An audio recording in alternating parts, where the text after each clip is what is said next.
ಗಾಡಿ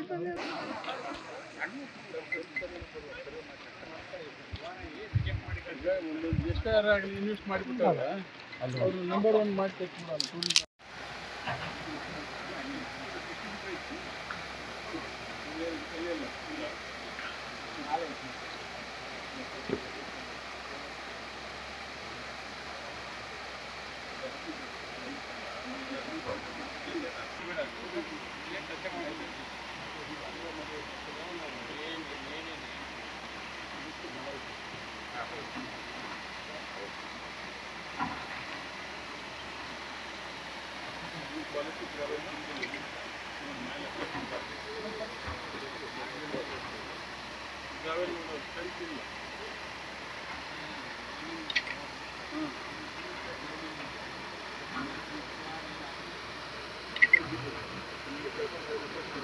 ವಿಡಿಯೋದಾಗ ಬರ್ತೀನಿ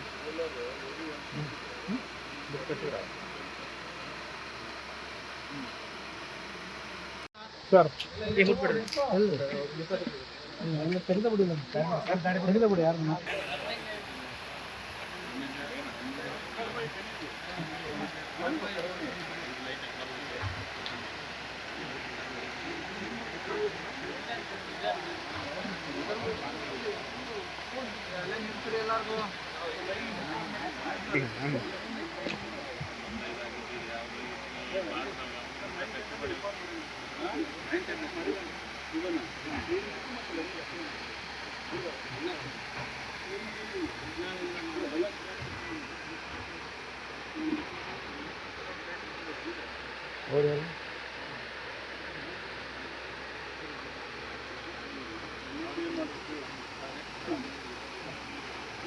ಕೊಡ್ತಾರೆ ಇಲ್ಲ ಸರ್ ಎಲ್ಲರೂ ಅವ್ರಿಗೆ ಮೆಂಬರ್ಸ್ ಇರ್ತಾರೆ ಅವ್ರ ಹೋಗ್ತಾರೆ ಅವ್ರಿಗೆ ಹೇಳ್ತೀವಿ ನಾವು ಮುಂದೆ ಬಿಡ್ತಾರಿಲ್ಲ ಅಂದ್ರೆ ಅವ್ರೇನು ನಾನು ಸುತ್ತರದ ಚೈನ್ ಹಾಕಿರ್ತಾರ ಮೆಂಬರ್ಸ್ ಸರ್ ಈಗ ನಾವು ನಿಮ್ಗೆ ಇರ್ಲಿ ಈಗ ಕೇಳ ಆಗೈತಿ ಅನಾಹುತ ಆಗೈತಿ ಈಗ ಮುಗಿದೋಗೈತಿ ಹಿಂದಲ್ದು ನಿನ್ನಿದ್ ಮಾತಾಡ್ರಿ ಬರ್ತಾ ಬರಲ್ಲ ಮುಂದೆ ಏನ್ ಮಾಡ್ಬೇಕು ಅದ್ರ ಬಗ್ಗೆ ಗಮನ ಸರಿಯಾದ ರೀತಿ ಒಂದು ನಷ್ಟ ಪರಿಹಾರ ಘೋಷಣೆ ಮಾಡ್ಬೇಕು ನೀವೆಲ್ಲ ಈ ರಸ್ತೆಗಳನ್ನೆಲ್ಲ ಸರಿ ಮಾಡಿ ಕೊಡ್ಬೇಕು ಈ ನಮ್ಮ ಭಾಗದ 81 ಎಕರೆ ಅಷ್ಟು ಪಾಣಿಗಳಿದಾವಂತೆ ಅದ್ರಲ್ಲಿ ಸರ್ವೆ ನಂಬರ್ಗಳು ಯಾವ್ದು ಸರಿ ಇಲ್ಲ ಒಂದೊಂದು ಪಾಣಿಗಳಿಗೆ 4 ಸರ್ವೆ ನಂಬರ್ಗಳಿದ್ದಾವೆ ನಮ್ಮ ನೋವು ಯಾರ ಮುಂದೆ ಹೇಳ್ಕೋಬೇಕಂತ ಗೊತ್ತಾಗ್ತಾ ಇಲ್ಲ ಇವಾಗ ನಷ್ಟ ಪರಿಹಾರದಪ್ಪ ಅಂದ್ರೆ ಸಾಗುವಳಿ ಮಾಡ್ತಿರೋ ಹತ್ರ ಪಾಣಿಗಳಿಲ್ಲ ಪೇಪರ್ಗಳಿಲ್ಲ ಅವ್ರು ಯಾವ ತರ ಬರ್ಸ್ಬೇಕು ಏನ್ ಹೆಸರು ಬರ್ಸ್ಬೇಕು ಅಂತ ಗೊತ್ತಿಲ್ಲ ಸರ್ ಪಾನಿ ಯಾಕಿಲ್ಲ ಕೆಲವು ಜನ ಇಲ್ಲ ಸರ್ ಅವಾಗ ಸುಮಾರು ವರ್ಷಗಳಿಂದ ನಮ್ಮ ತಂದೆ ತಾಯಿ ಯಾಕಿಲ್ಲ ಅಂತ ಗೊತ್ತೈತೆ ನಿಮ್ಗೆ ಇಲ್ಲ ಸರ್ ಹೇಳಿ ಇದು ಸರ್ಪ್ಲಸ್ ಲ್ಯಾಂಡ್ ಅದು ಹಾಗಾಗಿಲ್ಲ ಸರ್ ಅದಾದ್ಮೇಲೆ ಇರೋ ಪಾಣಿಗಳಿಗೆ ಹೆಚ್ಚುವರಿ ಜಮೀನು ಸಾಲಾರ್ ಜಂಗದ್ದು ಹೆಚ್ಚುವರಿ ಜಮೀನು ಸರಿ ಸರ್ ಅದು ಹಾಗಾಗಿ ಸರ್ಕಾರ ಗ್ರಾಂಟ್ ಮಾಡೋದು ಹೊರತು ಯಾರ ಹೆಸರು ಬರಲ್ಲ ಸರಿ ಸರ್ ಅದಾದ್ರೂ ಓಕೆ ಇವಾಗ ಇರೋ ಪಾಣಿಗಳಿಗೂ 4 ಸರ್ವೆ ನಂಬರ್ಗಳಿದಾವೆ ಸರ್ ಇವಾಗ 40 ವರ್ಷ ಆಯ್ತು ಮಾಡಕಮ್ಮೈತೆ ಅದು ಮಾಡಿಕೊಡ್ಬೇಕು ಇಲ್ಲ ಈಗ ಒಂದು ಪಾಣಿಯಲ್ಲಿ 4 ಸರ್ವೆ ನಂಬರ್ಗಳಿದೆ ಸರ್ ಮಾಡ್ತೀವಿ ಇನ್ನೊಂದು 1000 ಎಕರೆ ಸರ್ಕಾರಕ್ಕೆ ತೊಗೊಳೋದಿದೆ ತೊಗೊಂಡು ಮಾಡ್ತೀವಿ ಇನ್ನೊಂದು 1000 ತೊಗೊಳೋದಿದೆ ಬಾಕಿ ಇದೆ ಅದು ತೊಗೊಂಡು ಆಮೇಲೆ ಮಾಡ್ತೀವಿ ಆಗ್ಲಿ ಸರ್ ಬಟ್ ಇದು ಮಾತ್ರ ಈ ಸಮಸ್ಯೆ ಇದೆಯಲ್ಲ ಯಾರು ಸ್ವಂತದ್ದು ಯಾವದಾವು ಯಾರು ಅದಾವು ಐಡೆಂಟಿಫೈ ಮಾಡಿ ಮಾಡಿ ಸ್ವಂತದ್ದು ಯಾರು ಅದಾವು ಐಡೆಂಟಿಫೈ ಮಾಡಿ ಯಾರಿಗೆ ಲಾಸ್ ಆಗಿದೆ ಅದನ್ನು ಪೂರ್ಣ ಮಾಹಿತಿ ತಗೊಂಡು ನೀರಾವರಿ ಇಲಾಖೆಯಿಂದ ಅವ್ರಿಗೆ ನಾವು ಪರಿಹಾರವನ್ನು ಕೊಡೋದು ಕೆಲಸ ಮಾಡ್ತೀವಿ ಯಾವ ಈಗ ಕೆಲವೊಂದಿಷ್ಟು ಏನಾಗಿದೆ ಅಂದರೆ ಸರ್ಕಾರಿ ಭೂಮಿ ಒಳಗೆ ಕೆಲವೊಂದಿಷ್ಟು ಮಾಡಿದ್ದಾರೆ ಅದಕ್ಕೆ ಸ್ವಲ್ಪ ತೊಂದರೆ ಆಗ್ತಾಯಿದೆ ನಮ್ಮ ರೈತರ ಕಷ್ಟ ಅನ್ನೋ ನಮಗೆ ಅರ್ಥ ಆಗುತ್ತೆ ರೈತರ ಸಮಸ್ಯೆ ನೋಡ್ಕೊಂಡು ಎಷ್ಟು ಸಾಧ್ಯ ಆಗುತ್ತಾ ಯಾವ್ಯಾವ ಏರಿಯಾ ಇದೆ ಈಗಾಗಲೇ ಎಷ್ಟು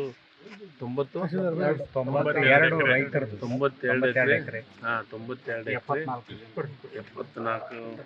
76 ಜನ 92 ಎಕರೆ 76 ರೈತರು ಐಡೆಂಟಿಫೈ ಮಾಡಿ ನಾಳೆ ಸೋಮವಾರ ದಿವಸ ಸಂಬಂಧಪಟ್ಟಂಥ ಈಗಾಗಲೇ ಚೀಫ್ ಸೆಕ್ರೆಟರಿ ಮಾತಾಡಿಸಿ ನೀರಾವರಿ ಇಲಾಖೆ ಇದನ್ನು ನಾವು ಕಂದಾಯ ಇಲಾಖೆಯಿಂದ ಪರಿಹಾರ ಕೊಡೋಕ್ಕೆ ಬರೋದಿಲ್ಲ ಕಂದಾಯ ಇಲಾಖೆ ಪರಿಹಾರ ಯಾಕೆ ಕೊಡೋಕ್ಕೆ ಬರೋದಿಲ್ಲ ಅಂತಂದರೆ ಯಾವುದಾದ್ರೂ ಮಳೆ ಬಂದು ಗಾಳಿ ಬಿಟ್ಟು ಪ್ರಕೃತಿ ವಿಕೋಪ ಆದರೆ ಕಂದಾಯ ಇಲಾಖೆಯಿಂದ ಕೊಡಕ್ಕೆ ಬರ್ತೈತೆ. ಇದು ಮ್ಯಾನ್ ಮೇಡ್ ಅಂದರೆ ಕೆನಾಲ್ ಒಡೆದು ರೈತರಿಗೆ ಇದಾಗಿರೋದ್ರಿಂದ ಅದನ್ನು ಐಡೆಂಟಿಫೈ ಮಾಡಿಸಿದ್ದೀವಿ. ಇವ್ರ ಜೊತೆಗೆ ಮಾತಾಡ್ತೀವಿ, ಯಾರೋ ನೀರಾವರಿ ACS ಇವ್ರ ಜೊತೆಗೆ ಮಾತಾಡಿ ಸುಮಾರು ಮಗಳನ್ನು ಮಾತಾಡ್ತೀವಿ, ಏನು ಮಾಡಿ ಅವ್ರಿಗೆ ಪರಿಹಾರ ಅವ್ರ ಮ್ಯಾಗೂ ಕ್ರಮ ತಗೊಂಡು ಸರ್ ಇವಾಗ ಅಕ್ರಮ್ ಸಕ್ರಮ್ ಅದೇ ಆಗಿವೆ. ಒಂದು ಕೂಡ ಆಗಿಲ್ಲ ಸರ್. ಅಕ್ರಮ್ ಸಕ್ರಮ್ ಆಗದಲ್ಲ ಸರ್. ಅಕ್ರಮ ಸಕ್ರಮ ಮಾಡಕತ್ತೀವಿ. ಎಲ್ಲಿ ಆಗದಲ್ಲ ಅಂತಾರೆ. ಇದೆಲ್ಲ ಎಲ್ಲೇ ಅಕ್ರಮ ಸಕ್ರಮ ಅಪ್ಲಿಕೇಶನ್ ಹಾಕ್ಯಾರ ಅಕ್ರಮ ಸಕ್ರಮ ಯಾರು ಅಪ್ಲಿಕೇಶನ್ ಹಾಕ್ತಾರಲ್ಲ ಅವ್ರು ಮಾಡ್ಕೊಡ್ತೀವಿ. ನೀವು ಅಕ್ರಮ ಸಕ್ರಮ ಅಪ್ಲಿಕೇಶನ್ ಹಾಕಿದ್ನಂದ್ರೆ ಇದನ್ನ ಯಾಕೆ ಮಾಡ್ಕೊಂಡು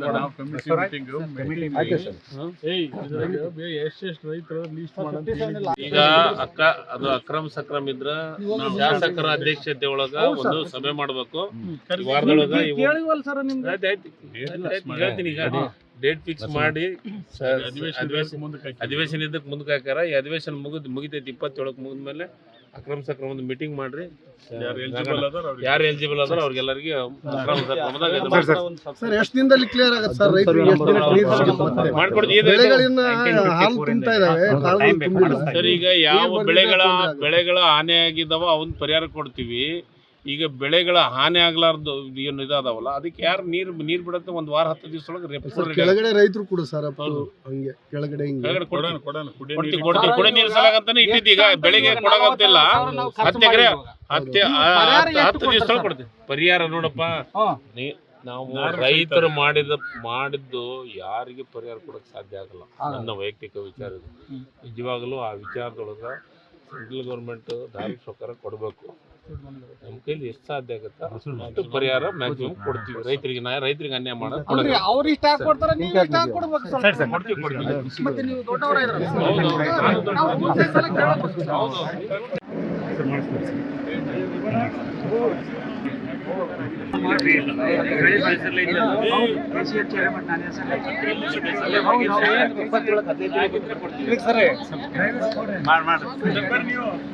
ಬರ್ತೀವಿ ಸರ್, ಚೆಕ್ ಮಾಡತ್ತಿದ್ವಿ.